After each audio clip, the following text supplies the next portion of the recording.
It's been a little over 2 months since the release of Yooka-Laylee, a long-awaited follow-up to a beloved classic of yesteryear. But as many of you probably know already, the reviews were mixed at best. Most critics praised it for successfully reimagining what a Banjo-Kazooie game would look like in 2017, but that's about as far as the compliments would go. I'll start this off by saying that I really enjoyed the game, but I'm not representative of the average consumer by industry standards. I'm more of a sucker for nostalgia. While there is a niche market for nostalgia, most players aren't interested in reliving the old days. They've already moved on to bigger and better things. There's just something dated about this game, despite its recent release, and it's not just frame rate issues or awkward camera controls. The Yooka-Laylee problem is a reflection of a much larger issue with the 3D platformer genre in its entirety. There aren't too many 3D platformers to pick on these days, so unfortunately Yooka-Laylee bears the brunt of that criticism. We were able to forgive other games for having some of the same problems back then, because the philosophy of design hadn't been as well established yet. We take for granted how complicated it was for developers to take a concept as simple as the classic 2D platformer and project it into a free-roaming environment. Many standard conventions had to be altered or replaced altogether to accommodate the dimensional transition. In modifying the 3D platformer so as to neutralize some of its complexities, a dominant subgenre was born, the Collectathon. In the beginning, it worked out pretty well, and even some non-Collectathon games borrowed heavily from its implementations. But in the long run, it failed to maintain enthusiasm for a number of reasons. Yooka-Laylee was an attempt to return gaming to a simpler time, before we really started to closely examine the role of effective design philosophy. It poses an important question. Does this style of gameplay deserve to be forgotten, or should it be given a second chance to return to the forefront of the medium? There's no objective way to answer that question, but my take on this is that the 3D platformer, as a whole, can be salvaged. With that said, however, the Collectathon is outdated, and will likely need to be dramatically transformed if that's to be saved as well. From the beginning, it should have been implemented as one aspect among many others in 3D platformers, but games like Banjo and Donkey Kong 64 made that into the core mechanic, and Yooka follows suit. I know, there are some issues with Yooka that makes it technically inferior even to Banjo, so it doesn't seem fair to drag all Collectathon games into the line of fire. But imagine if we had replaced the new duo with the old one, and this game had come out on the GameCube, say in 2003 or 2004. The general response probably would have been more positive at the time, even if it was seen as the weakest of the trilogy. As it stands, the reviews were very harsh on this game, but I don't think that it's really about Yooka as a standalone title. It's more of a condemnation of the Collectathon for failing to adapt to a changing demographic. But the bigger question is, where did the Collectathon come from? In order to get a better understanding of this phenomenon, we have to break down the platformer into its most basic components. Let's start out with the 2D model for simplicity, and work our way out from there. If you're building a 2D platformer, it's probably going to be oriented as a side-scroller. This perspective cuts off your ability to roam around freely, but it provides the space for elevation that's needed to make the game unique with its content. Given this type of orientation, you then have to decide what is the object of the game. Traditionally, the goal of a platforming level is to get from point A, usually on the left side, to point B on the opposite end. Metroid and the newer Castlevania games expand upon this by having you move in both directions as you navigate interwoven pathways with multiple entrances and exits on each side. But either way, the end goal is the same. Figure out where you're supposed to go, start heading in that direction, and navigate the obstacles along the way until you reach your destination.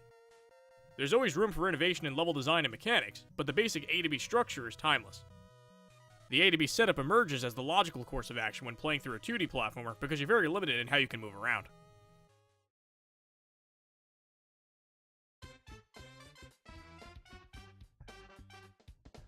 Since this isn't the case in 3D games, level building can become very complicated very quickly.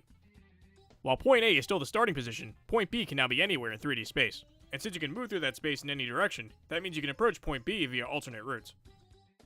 This makes it harder to place obstacles in the course, because they can simply be avoided by going along a different path. It's clear that developers noticed this problem early, as you can see plenty of examples of them accounting for it even as far back as Super Mario 64. Surprisingly enough, the game functions primarily as a 2D platformer, despite its 3D environment. Allow me to demonstrate this point by going through the first, mission? Yeah, let's go with mission, of the first stage, Bob-omb Battlefield. Upon entering the stage, the game shows you where you're supposed to go. Conveniently enough, it's at the top of a mountain. Immediately, we're shown that it's not so simple to get to point B, because elevation serves as the first general obstacle to overcome. Technically, there are two ways to get up the cliff, but the first one is immediately in front of you, and even the road beneath you subtly informs you that this is the intended path. After making your way across the bridge, you can take the left or the right, but going to the right only takes you to a dead end, so really you can only go left. Doing so ensures that you encounter the Chain Chomp, which is designed specifically to be your first major obstacle along the path. This of course takes you to another isolated area with little to do on the left side, so you immediately head towards the mountain. Notice that this is the only way you're even able to approach the mountain, as its other half is inaccessible. The cliff is cut off on the right-hand side, so you have to cross the ramp with the rolling balls. From there, you take the mountain trail.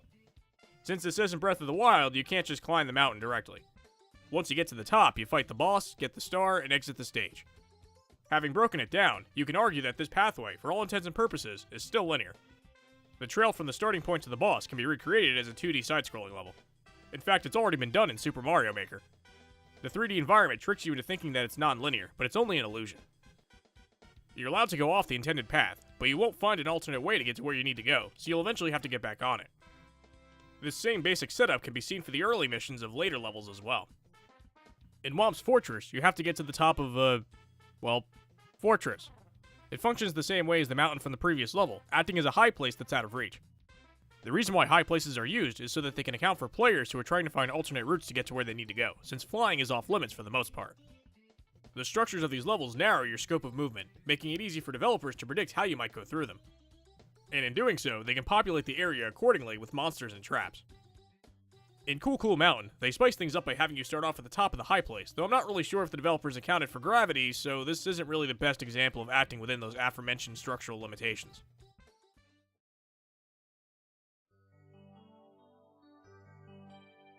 Most levels follow in the same basic pattern. Get to the high place or to the far off place, which is only accessible by one general route. But as you probably know, there's always more than one star to obtain. Back then, these large 3D environments were very demanding on memory. This means that you couldn't implement dozens of levels as was the case in earlier games, so you had to make more from less. But having separate A to B structures all crammed together in a level would pose the same problem as having too many levels to begin with, because multiple scripted objects in a given level would be too much for the CPU. While keeping these technical constraints in mind, the developers had to utilize more clever tactics in order to provide the player with additional content. There is a great amount of variety in the later missions for most of the levels, but if you look closely, you can still see a basic pattern emerge. As we discussed earlier, the first mission of any level requires the player to get from point A to point B, which is situated such that a particular route is needed to get there. This forces you to explore the level.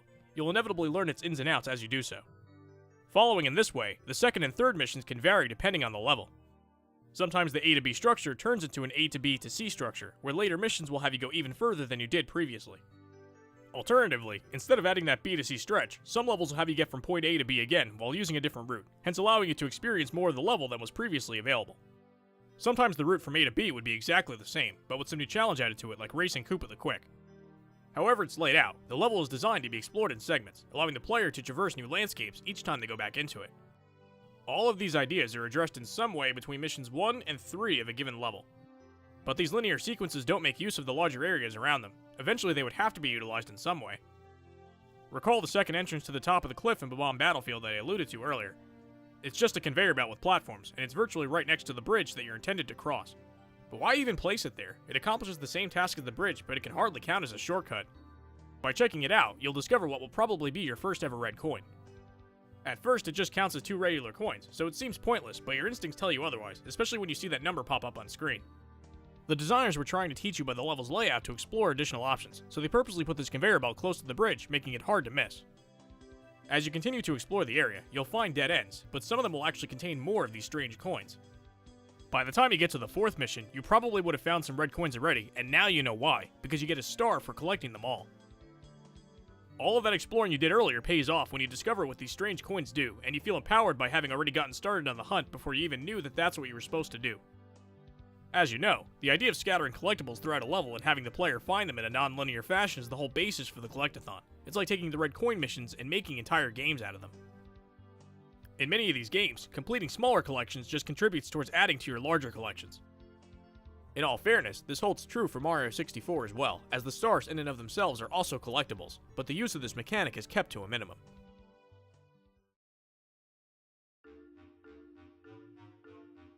Compare this with Banjo and Yooka. You're immediately given a checklist of things to find that only serve the purpose of helping you find the other things you're actually supposed to find. There's a reason why I spent so much time talking about Mario 64, rather than going straight to the red coin missions and continuing from there. It's because they experimented with multiple ideas for each level. The scavenger hunts are only one small piece of a much larger package. In this way, it can be argued that collectathons underutilize the potential of their greater genre.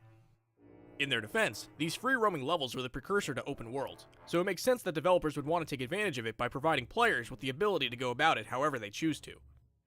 I already mentioned earlier that the A to B structure in Mario 64 ends up creating linear sequences that could just as easily be expressed in 2D games as they could be in 3D ones, and I think that the developers from Rare and Playtonic were aware of this. It's clear that they weren't just interested in building 2D levels with a different camera angle. The issue in their execution, however, is that you're still left with the problem of having a goal. If there is no A to B structure, what are you actually doing when you run around in a sandbox? Well, you're investigating the area, and you're finding neat little gems along the way. You're filling out a checklist, so you feel like you're making progress simply by doing what feels natural, exploring. They were trying to make every inch of the level meaningful by placing something that was worth finding in every suspicious location. If you have a hunch to check out a hidden pathway, that intuition usually leads you to finding something of value, thereby validating your curiosity and strengthening your engagement. However, as I mentioned at the start, I don't think this model for design has held up in the long run, and here's the reason why. It bogs down the experience because you end up feeling like you're running errands. Your grocery list is right there on the pause screen. There's usually one main collectible, the stars, pages, etc. But more often than not, many of the other collectibles only exist to combine into one of the main collectibles, meaning that they have no intrinsic value on their own. Sure, the main collectibles are obtained by completing certain tasks, like taking on bosses or by navigating tough obstacles, but there is a certain nihilism associated with collecting just for the sake of collecting. This has left 3D platformers in a major bind, because in order to avoid this, you would presumably have to go with the Mario 64 strategy of building your 3D environment around a 2D level progression structure. Or do you? Let's keep in mind that a lot of the hardware limitations of the past are no longer an issue. Considering that the presumed goal of the Collectathon is to enable exploration and to reward you for doing so, we can actually improve upon this premise by removing the tedium associated with collecting.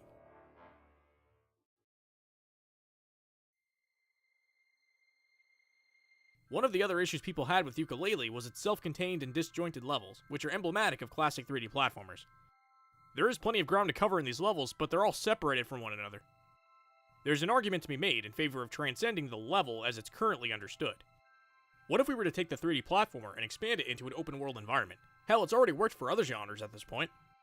First of all, the exploration of a vast landscape is already an immersive experience in and of itself. You don't need to find 50 doodads or 20 widgets in order to get the most out of it. As you check out new areas, there just needs to be something interesting to do, or at least something to find that has utility, even if there are far fewer of these items to collect. Quality over quantity, after all. Then we can take this idea and add environmental obstacles to it. Imagine looking to the distance and seeing a mountain. If you're playing Skyrim, chances are the damn thing is only there to block you from getting where you need to go. If Breath of the Wild is your game, well, challenge accepted. But what if it was a 3D platformer?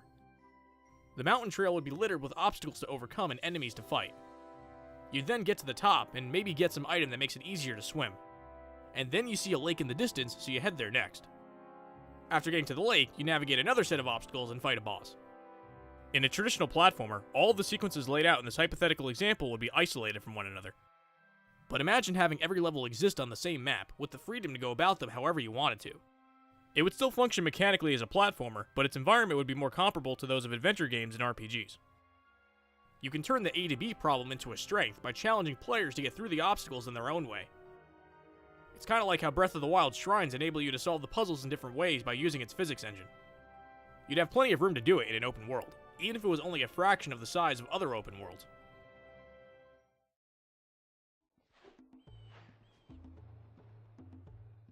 The closest thing we have to this as of now is my favorite 3D platformer of all time, Jak and Daxter: The Precursor Legacy.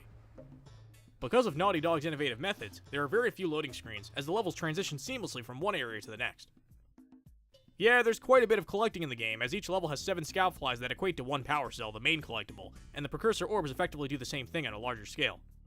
But still, the power cells themselves are situated in areas that provide you with the A to B structure, and because you're not booted from the level upon collecting one, you're able to keep going at your own pace, and obtain them in any order you want. I think this game in particular should be used as an example for the direction in which 3D platformers should go.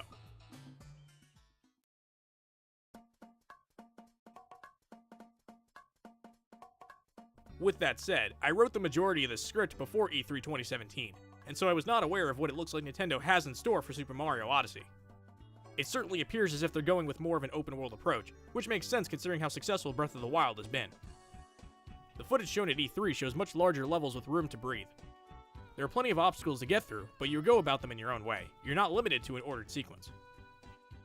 But the genre could have only gotten to this point by experimentation, both with the linear approach and then with the open collectathons. So these old games should still be celebrated for what they were able to pull off. In closing, these are just some ideas that can be used to strengthen the 3D platformer genre, because it does have far too much potential to be left behind. But when all is said and done, that's what makes these topics so much fun to talk about. Thank you for listening to me ramble on about games incoherently for all this time. If you like these types of videos, hit that subscribe button, and since you're in the area, check out these two videos as well. In any event, thanks again for watching. See you next time!